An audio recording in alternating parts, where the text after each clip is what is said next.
Welcome everyone to the California Climate Investments webinar seminar for land conservancies. My name is Bailey Smith and I work for the California Climate Investments for the Air Resources Board, and I'll be moderating today's webinar. So the purpose of the webinar is to really present on the current and upcoming funding opportunities that are available specifically to land conservancies, so that you guys can understand what types of programs are out there, who can apply, and what's coming up, and try to get a little more participation from in those programs. I'd like to thank everyone for joining us today. I'm looking forward to the conversation. This is really the first of a series of webinars that we're hosting, and this one's focused on land conservancies. We have more webinars upcoming for nonprofits, local governments, and then businesses, farmers, tribes, and transit agencies that are still to be scheduled. So keep a lookout if you're also interested in those types of programs. Today's webinar is in partnership with the Department of Conservation, as well as the Marin Agricultural Land Trust. And they'll be presenting today on those topics.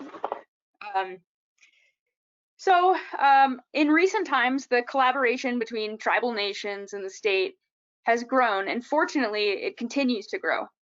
Tribal nations and all federally recognized and non-recognized Indigenous people in California have been sustainably managing lands for generations, certainly before our times.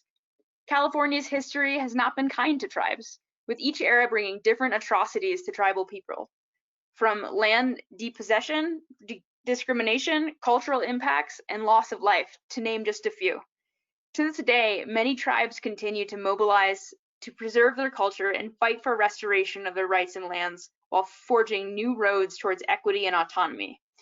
This trajectory reminds us that the march towards justice is at times fraught with long chapters of struggle. Today's webinar is about California climate investments. Tribes are in a unique position to offer insight on ways to protect the environment, and we invite our participants to consider how they can provide respite, what opportunities there are to learn from history, and not only integrate, but prioritize listening to follow the lead of our tribal neighbors. We acknowledge and invite tribes to engage with and interrogate our present and potential impacts towards Indigenous self-determination. We thank the tribes for the knowledge they share and will work to uplift and protect their efforts of traditional ancestral knowledge and traditional ecological knowledge and practices for the betterment of all California. We hope our meeting today and our ongoing efforts with tribal nations will help better incorporate tribal viewpoints and the voices of tribal communities in decisions made by the state of California.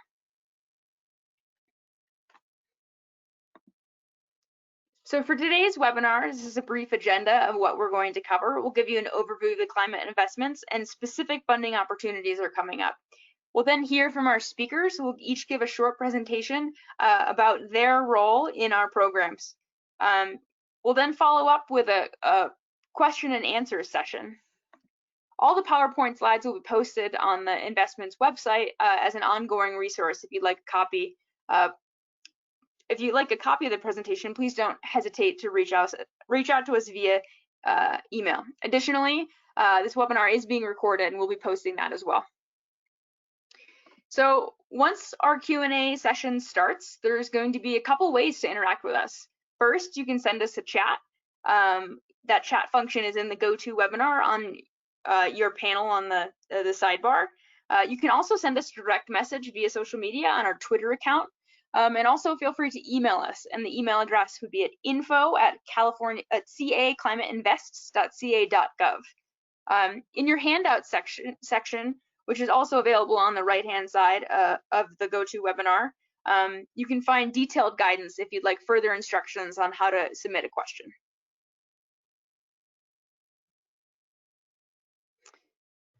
So for those who do not know or are not familiar with our program, the California Climate Investments is a statewide initiative that's taking the auction proceeds from the cap and trade program and putting them to work to reduce greenhouse gas emissions and really focus on benefits to disadvantaged communities.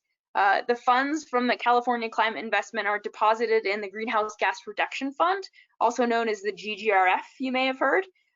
Those funds are appropriated by the legislature to individual state agencies. Those state agencies decide what types of individual projects they're going to fund, and they all must follow the guidelines that is put together by the California Air Resources Board. So we really work in partnership with a handful of state agencies to make sure that these funds are reducing emissions and really providing benefit to the most vulnerable communities in California. Right now, we fund over 40 programs that directly invest in California communities, and we're striving to concurrently meet both our climate goals and our equity goals across the state. So before we jump into those funding opportunities, our speakers and I would like to get a little bit more about your previous experience with California Climate Investments. We'll be using these responses to inform our question and answer section later. So please just take 35 or 40 seconds to respond to these results, or to respond to these questions. Question being, have you ever applied for California Climate Investments, and what is your relationship thus far?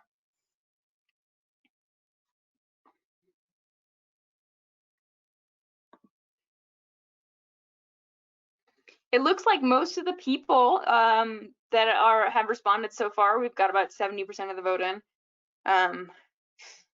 Going faster than some other efforts right now.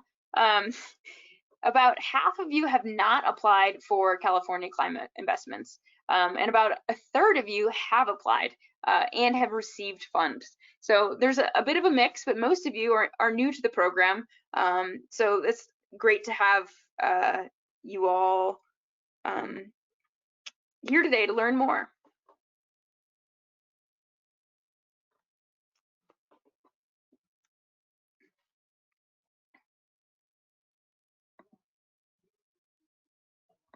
The second question is if your organization has previously participated in land conservation program or transactions that are intended for public benefit. So this is not specific to California Climate Investments, but what sort of engagement and transactions has your organization been involved in the past?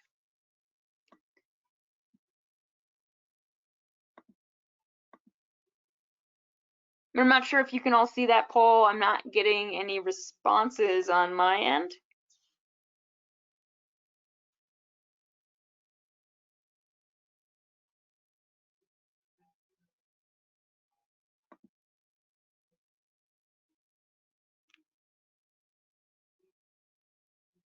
Well, absent responses on that second poll, we can move on and just assume that you're all highly experienced land transaction. We'll come back to that if that ends up working.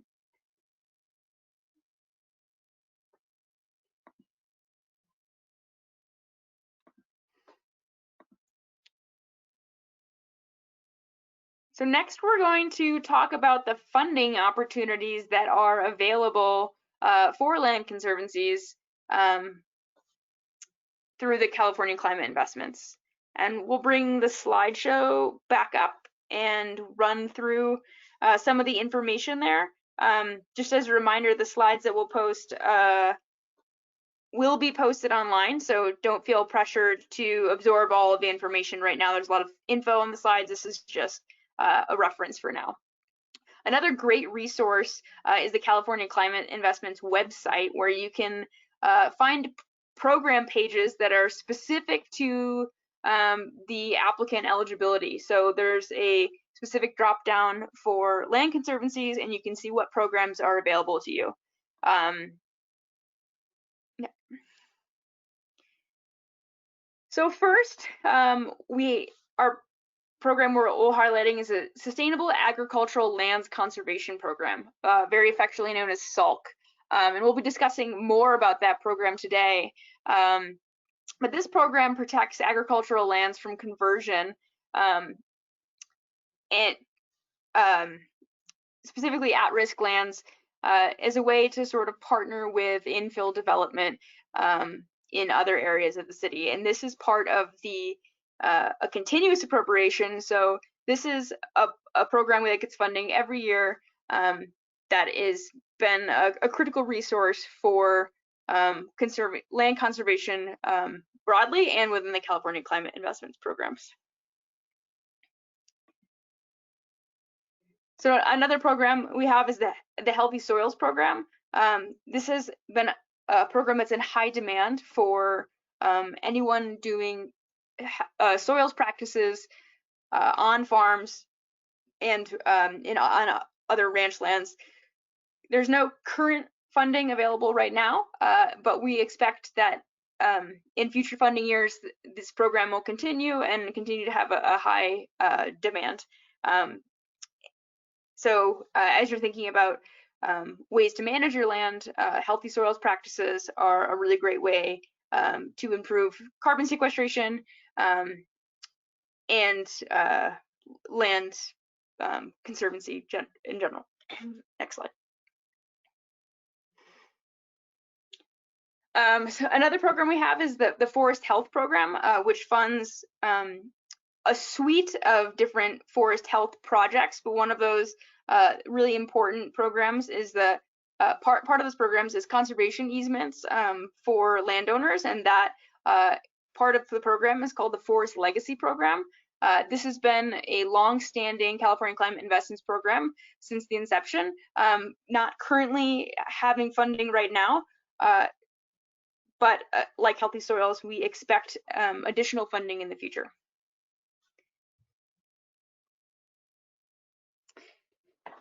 The next program that we want to highlight is the funding for agricultural replacement measures for emission reductions, and that's also known as the Farmer program. That funds, as the title would suggest, replacement of agricultural equipment. Those programs are implemented by air districts and have received funding in the past. The timeline for funding availability really varies by the local area that you're in, but this is an opportunity to swap out vehicles for cleaner vehicles, which helps both air quality and greenhouse gas emission reductions. A program really focused on water quality is the Safe and Affordable Funding for Equity and Resilience program, and that's a program that's implemented by the Water Resources Control Board. They are providing access to tools and funding sources largely focused on, entirely focused on communities that are really lacking access to safe drinking water. So this has been a new and really critical program. They also have ongoing funding. So this is something that is receiving California Climate funds each year.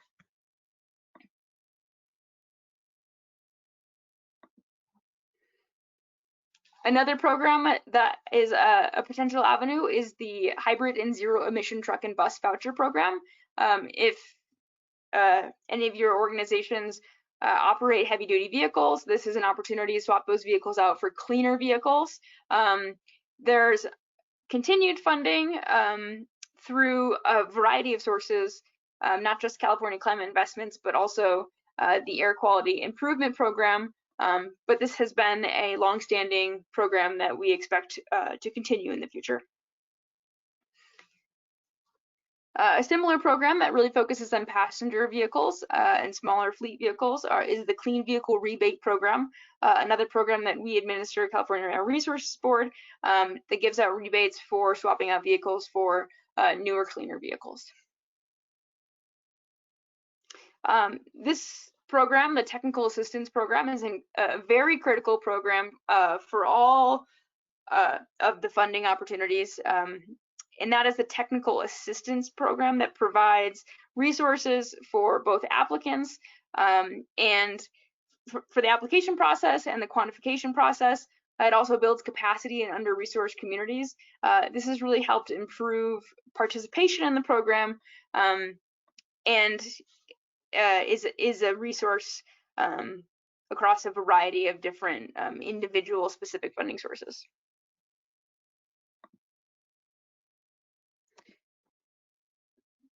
There's another opportunity to seek out funding for future funding opportunities.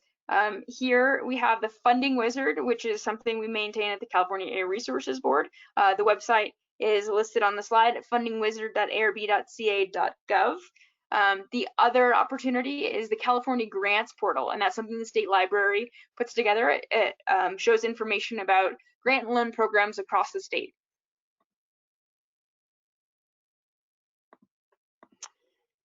So as an example, the Pacific Flyway Solicitation is a program that can be found on the State Grants Portal. This isn't something that's CCI funded right now. That is a different funding source, but this is an example of an opportunity that you can find just by searching for opportunities with conservation through that portal.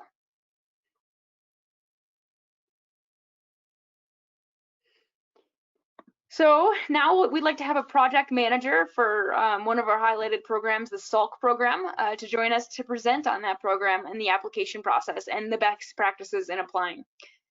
David Dodds is a grant and program development project manager at the Department of Conservation, working on climate and conservation programs. His experience includes almost 15 years working on real estate and business transactions, water rights, agriculture, and land issues. So I'll hand it over to David. Thank you, Bailey. If we could, either one of those slides is good. Our mission at the Department of Conservation is to balance today's needs with tomorrow's challenges to foster intelligent, sustainable, and efficient use of California's energy, land, and mineral resources. At the Division of Land Resource Protection, our vision is, or our goal is to work with landowners, local governments, and researchers to conserve these important natural resources.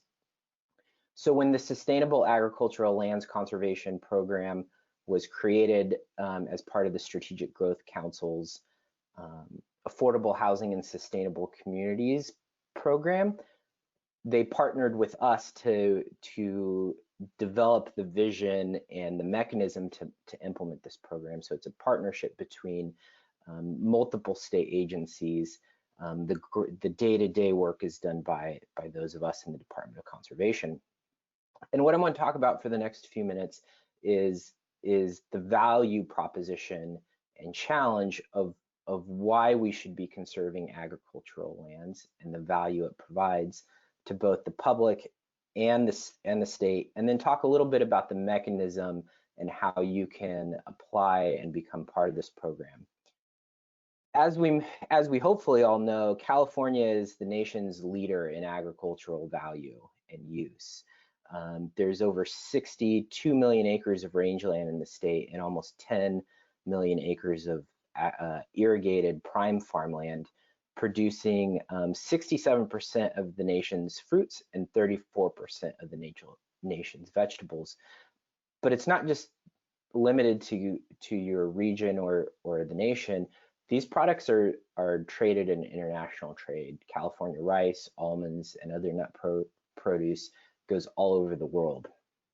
And that's returning $46 billion to the state's economy. And just within the agricultural sector, there's 350,000 direct jobs and 3 million indirect jobs in the value chain. But that doesn't necessarily, and if we can move to the next slide, please, capture the whole problem or the whole situation. Since 1984, we've lost 1.5 million acres of agricultural land. This is an area larger than Merced County. And most of that has been the irrigated lands, almost 1.1 million acres. And we're losing about 50,000 acres a year, which is approximately 58 square miles of new urban land are being developed.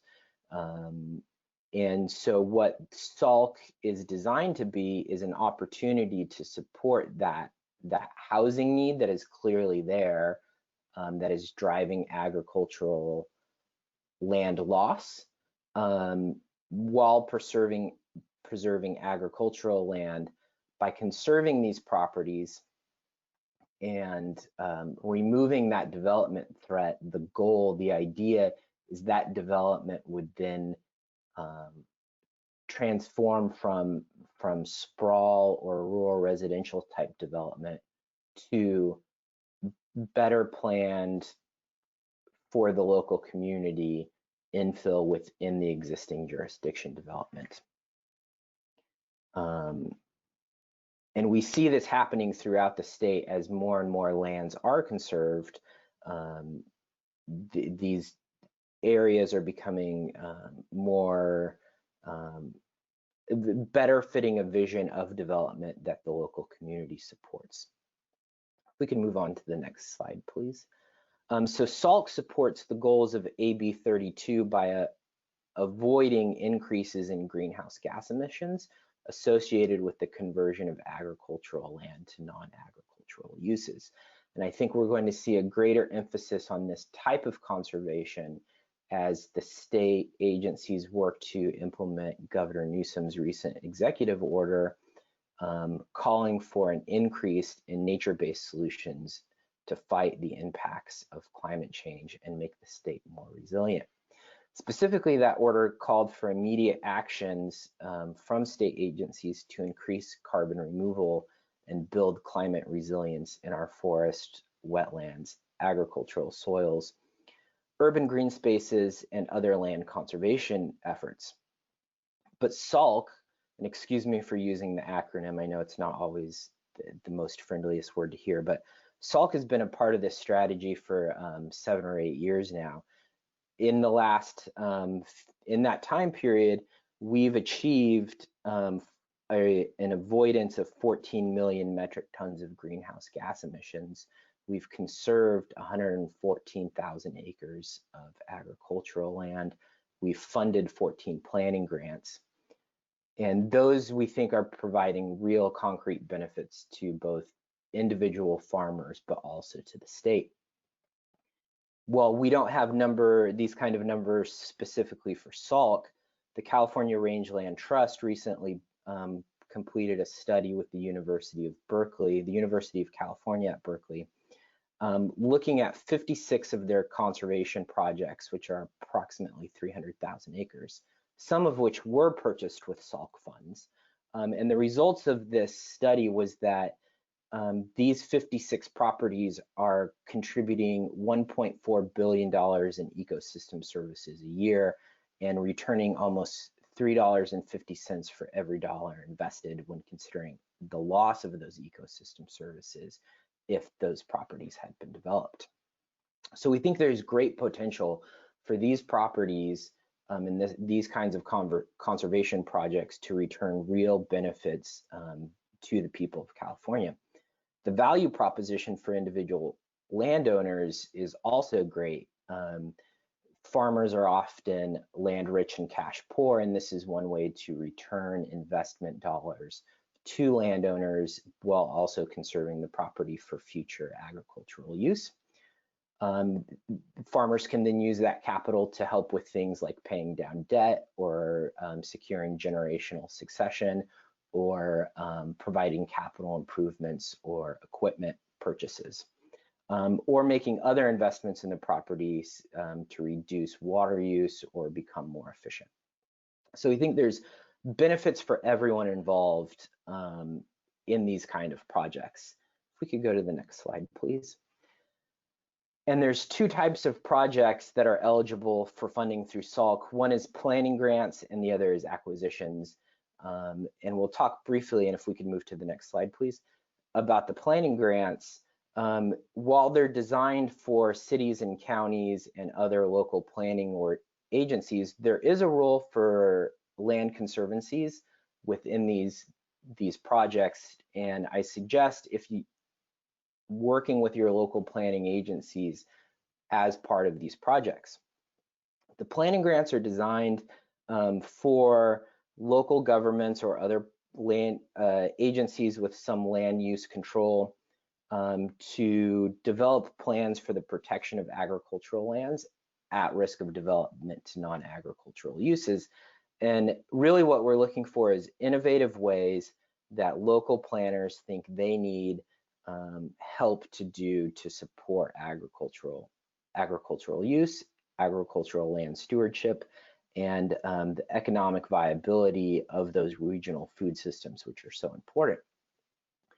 But land conservancies can participate in this because they often have the data and the geospatial information to help influence on what lands are really at risk of conversion, what those agricultural benefits are, but also what other ecosystem services are contributed by those lands, whether it's riparian habitat, endangered species habitat, open space, or other vital uses that conserving these lands provide. And so I think there's real room for collaboration between cities and counties and these planning organizations and resource conservation districts and land conservancies coming together to create these vital plans. Next slide, please. As part of that planning grant opportunity, we're working with the University of California, UCANR, to provide some technical assistance in some targeted regions around Fresno, Kings County, Tulare County, maybe as far south as Kern County and as far north as Merced County, and also in Southern California based in Riverside.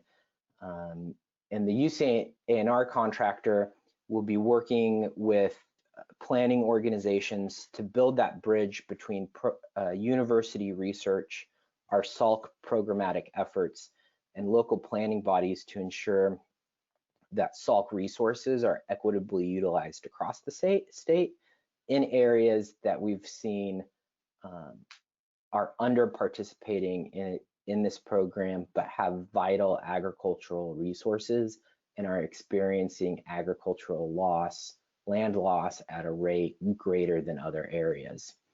So the UCANR contract is just now starting, and we're going to start holding kickoff events this fall and into the winter and start to build this capacity and interest in more planning grants. And I think that's where a lot of land conservancy organizations can participate.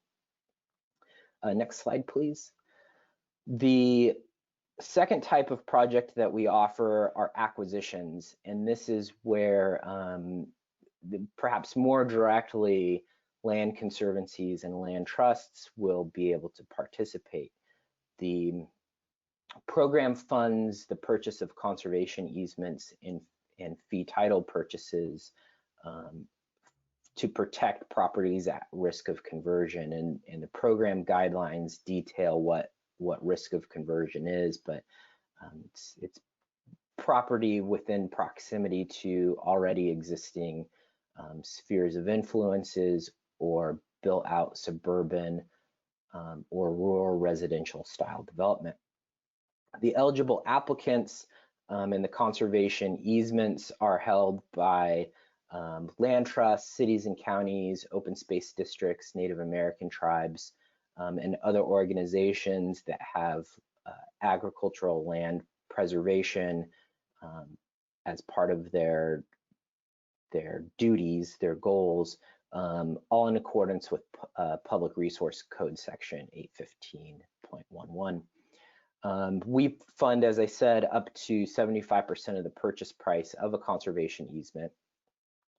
The value difference, so how we come up with that, is the fair market value price of a property before conservation and the fair market value of the property after the conservation easement. So it's the before and after valuation, and what we're really valuing there are those development rights and what the extinguishment of those rights would cost.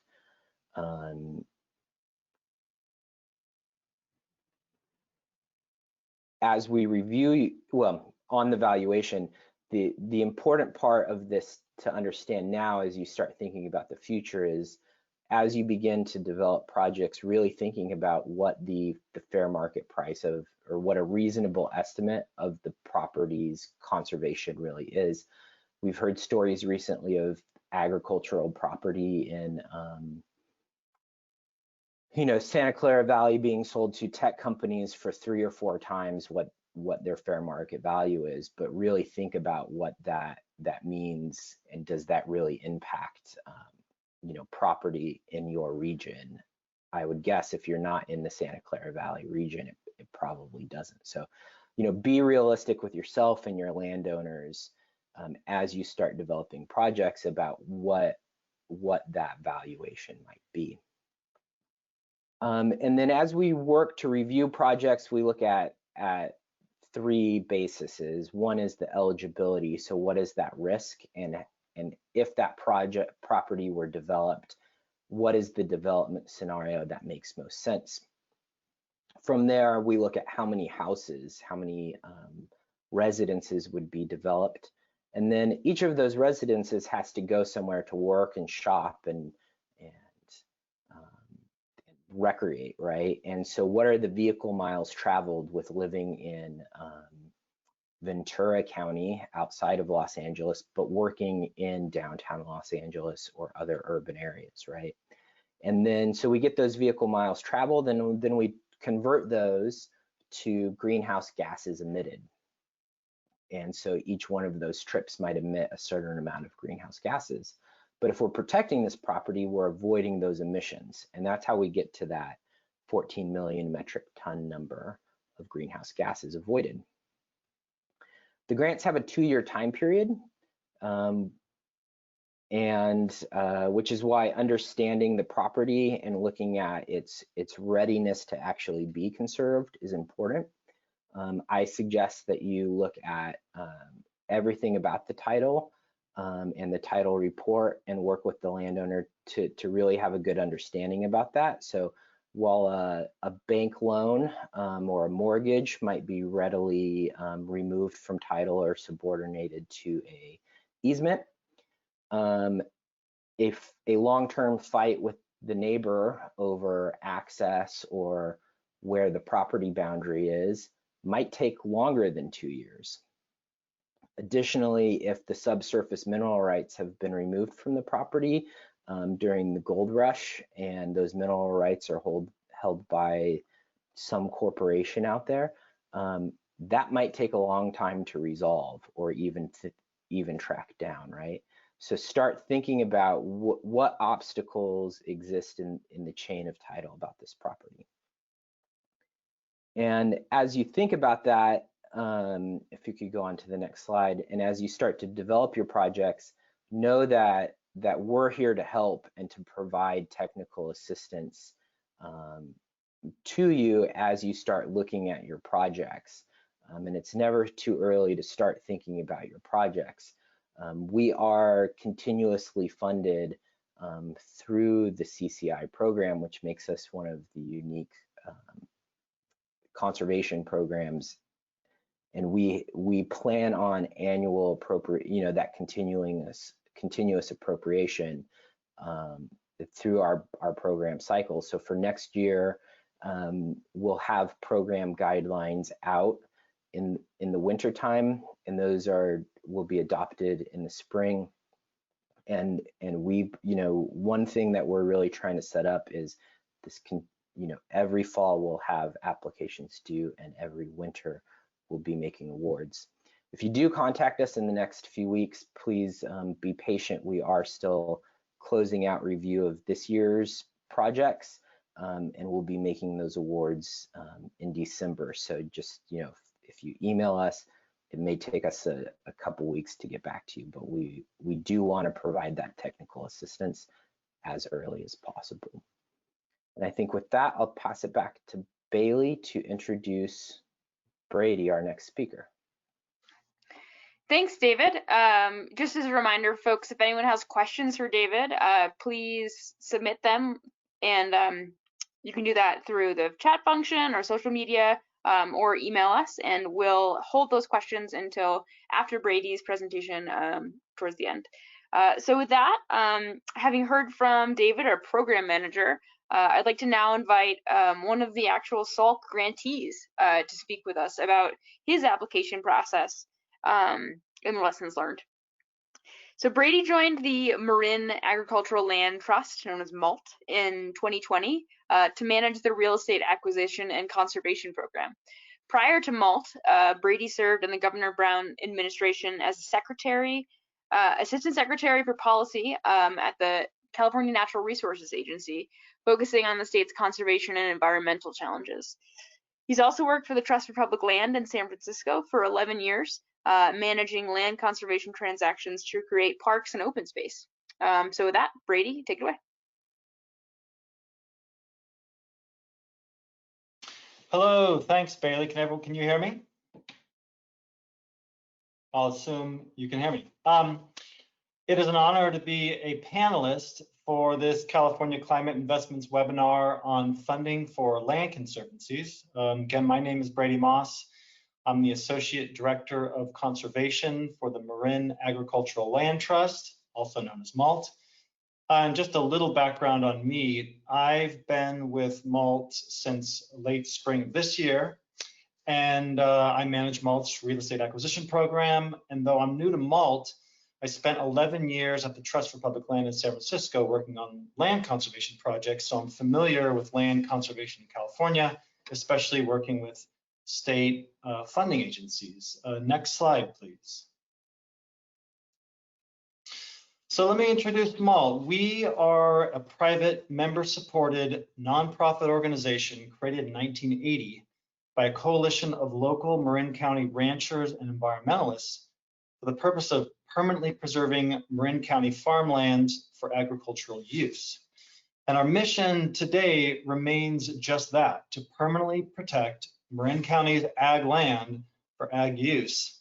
And our vision for Marin is for the county to remain a thriving agricultural community in a healthy and diverse natural environment.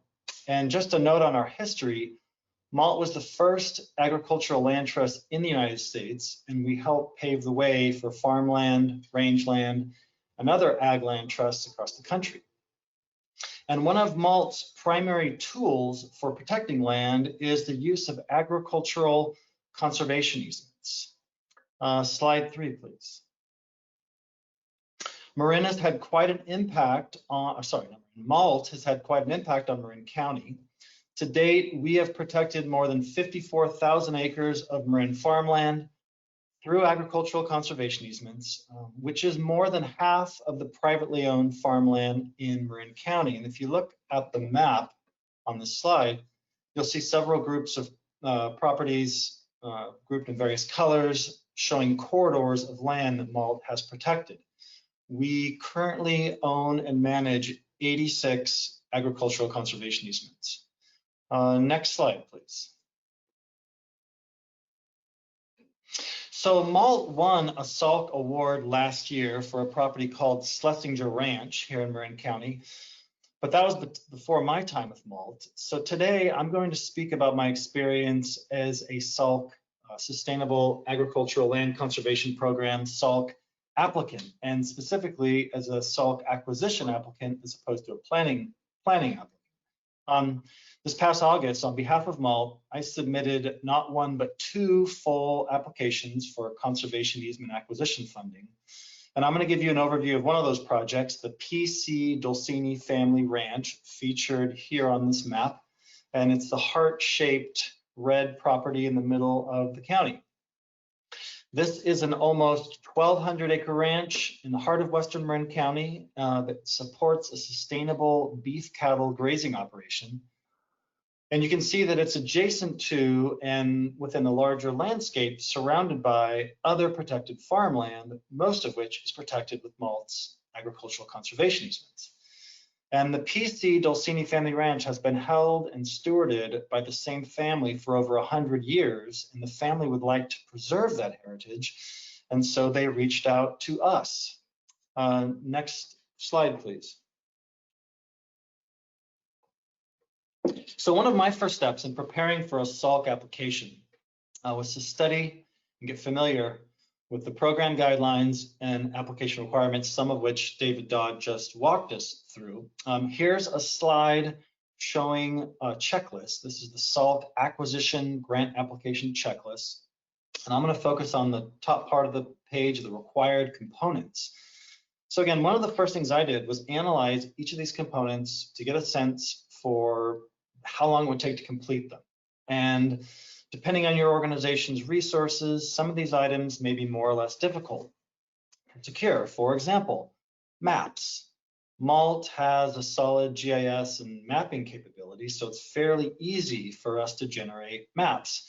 But the component here of the detailed characteristics of the proposed project, that can involve up to 7 pages of high quality project narrative and answering some of the detailed questions from the guidelines, such as describe how the project will support infill and compact development. Developing those kind of answers might take a lot longer than some of these other elements, so something to keep in mind.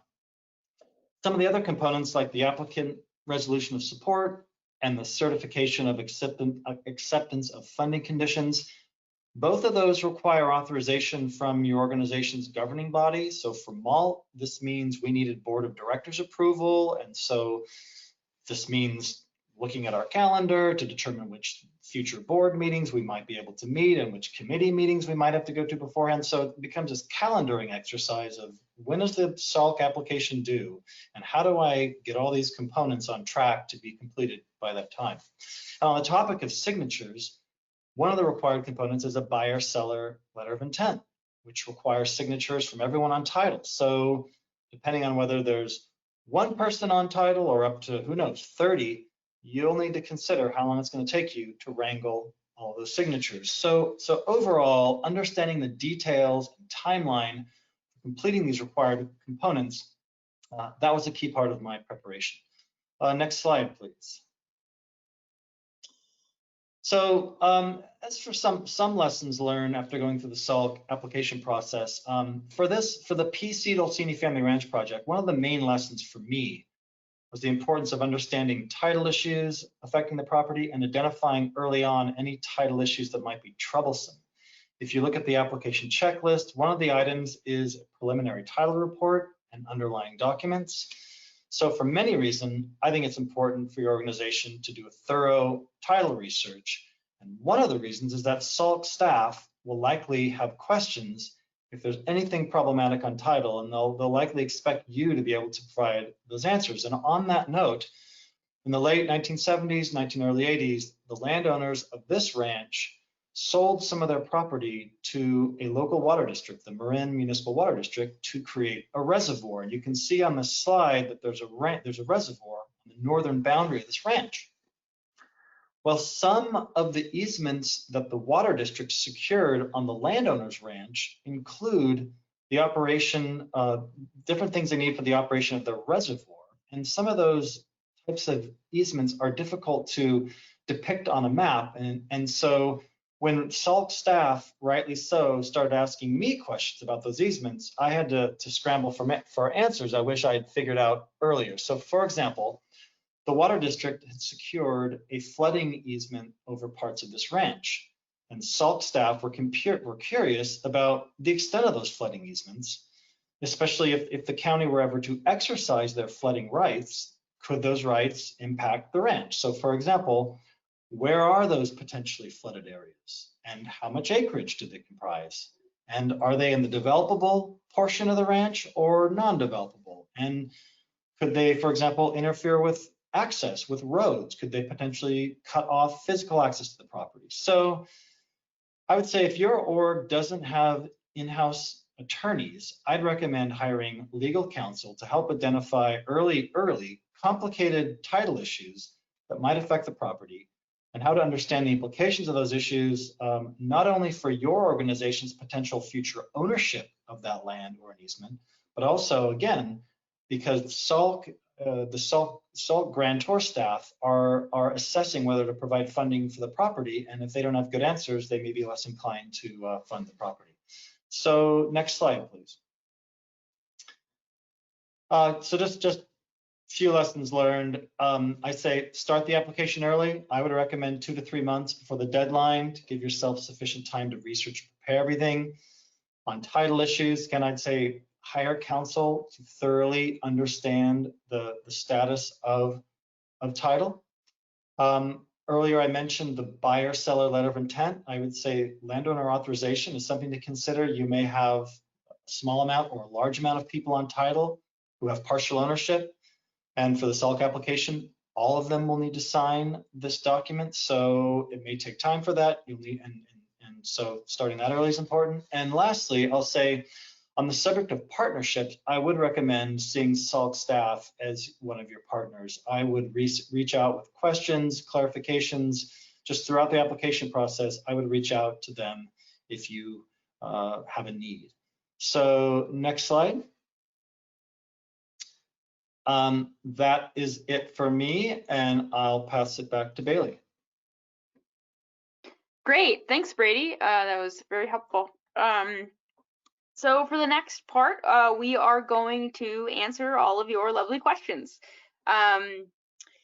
So I'll like to welcome all the speakers to turn their cameras on. I will join you in person as well, and we will answer all your questions. As we're answering those questions, feel free to submit more. As a reminder, there are 3 ways that you can submit questions. One is through the chat function in GoToWebinar, one's through social media, and the other is through our email at info@caclimateinvestments.ca.gov. So with that, I will start addressing some of the questions we received so far. A few of the questions were about how we are going to receive the slides. So just as a reminder, those slides are going to be posted online. We will also be posting a recording of this webinar. We'll put that on the California Climate Investment site, and we will send that link and to all of the attendees via email after the webinar. So look for that. And if you don't want to wait, you can email us right now and we'll get them to you right away. So another question that we received was, how has our program been affected by COVID and the wildfire related impacts that have happened to the state budget? How has this impacted funding in 2021? And as mentioned previously, each year our legislature appropriates funds for the California Climate Investments Program. A portion of those funds are a percentage of what comes in each year, and those occur without action. We do have annual appropriations that happen each year, and due to the impacts from COVID and the lack of legislative action this year, the budget did not include any annual appropriations for this fiscal year. So we're essentially on a pause for a year until future budget actions. That being said, a portion of programs do continue to have funding.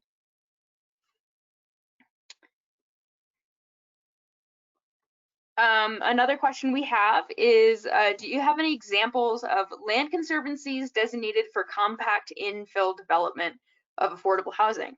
This is a great question. The program, the Affordable Housing Sustainable Communities Program, which is a sister program to the SALC program, really focuses on that compact infill development and the affordable housing piece. When we send out the slides, we will include some information about that program so that you can understand sort of how that works. So the next question is really focused on wetlands.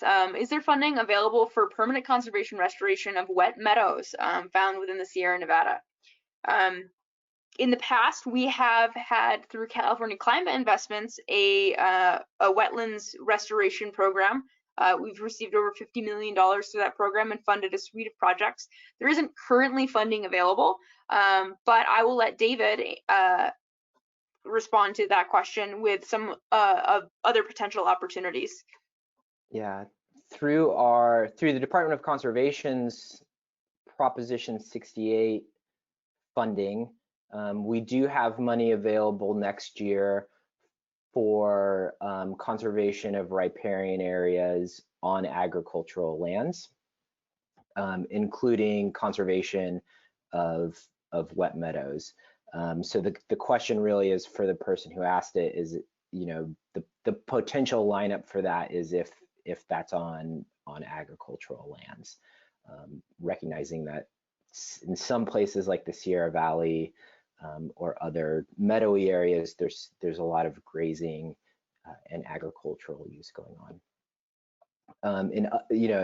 And that program is really looking at funding partnerships through resource conservation districts to enhance and restore riparian habitat on agricultural lands. And so while and the benefit is both the ecosystem benefit and the agricultural use benefit. So an example might be excluding cattle from a riparian area, which protects the creek and all the habitat values of a creek or a wetland, and enhances the agricultural use because we can fund the development of out of creek watering systems that create greater stability for the agricultural operation.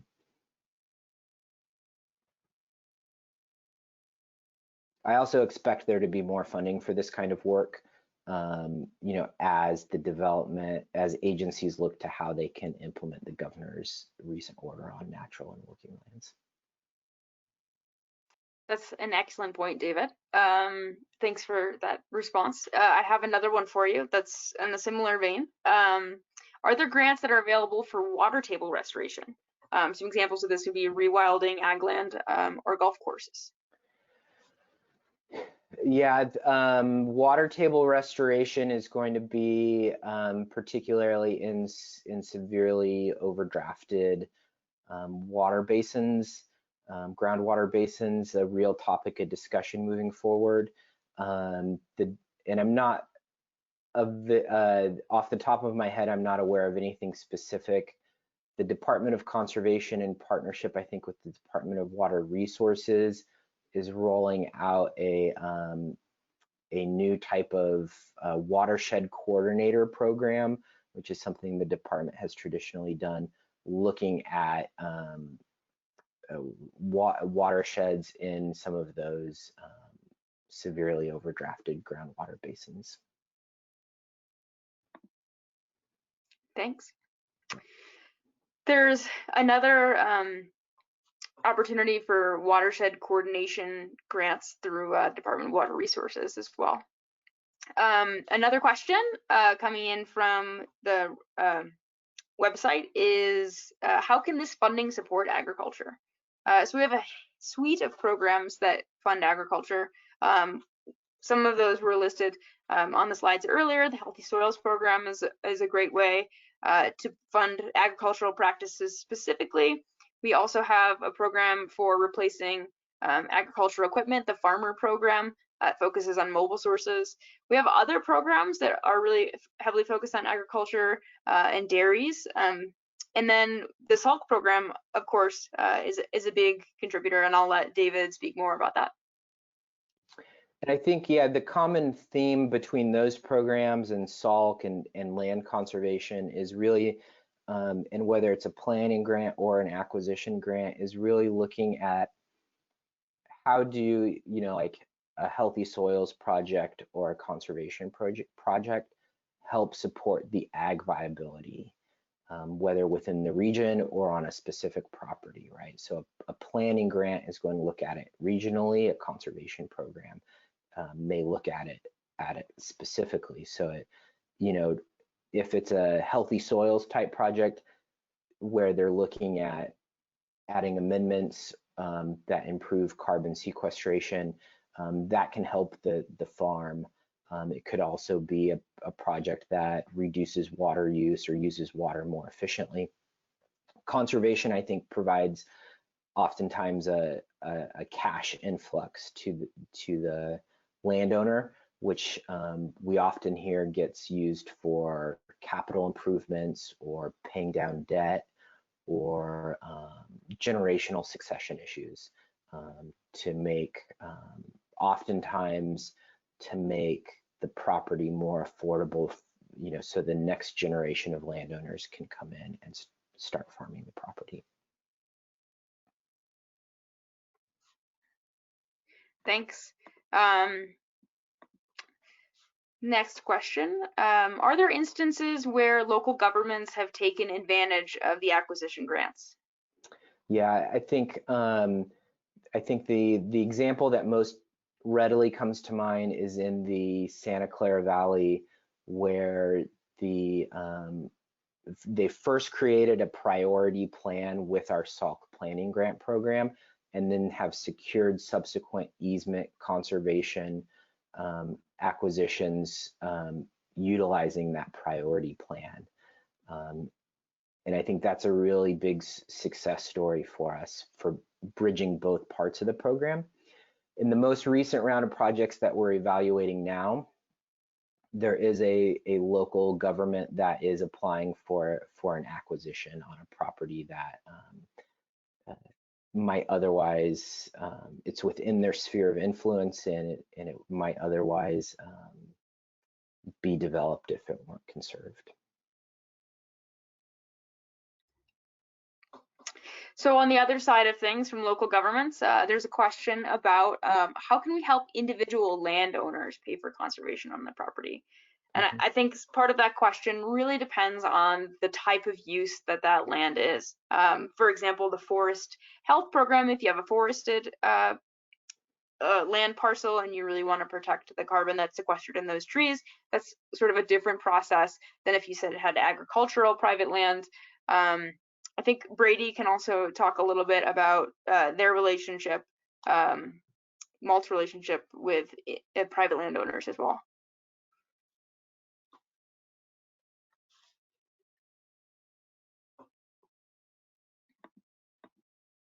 Unmuting.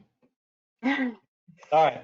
So in the Marin County context, or let's say with the Marin Agricultural Land Trust with MALT, we have something called the Stewardship Assistance Program, which provides funding and technical expertise for conservation practices and projects that benefit protected ag lands. So our Stewardship Assistance Program works in partnership with the Marin County Resource, essentially the Marin Resource Conservation District. So, and it provides direct grants of up to, my understanding it currently is up to $15,000 that has a required cost share. But so that's an example of something in Marin County. I would think wherever you are, you could check in with your local land trusts, even local county entities, and just inquire about some kind of equivalent to like something like a stewardship assistance program. Thanks. So there's a handful of other questions out there that I don't know that we necessarily have time to address it fully today, but I invite you all to email us with questions, and we can give you responses in written format as well, both right now or as you think of things. So that'll end the question and answer portion. So just as a reminder, all the information that we talked about today can be found on the California Climate Investments website. The webinars are recorded, and we're going to post them. Also, please follow us on social media. Our handle is at CA Climate Invest, and we put out all the latest news and updates on all of our programs on that site, so it's a good opportunity. So I'd just like to thank again the speakers for presenting today, and all of you for joining us. So I think that would be complete for today. I'm just going to leave you with one last resource, and that is a upcoming virtual workshop series that's focused on range management and fire. There's a suite of webinars in this series, but there's a few listed here that are coming up in the future that we encourage you to just tune into. Could be another good resource for next steps. So thank you all, and have a great day.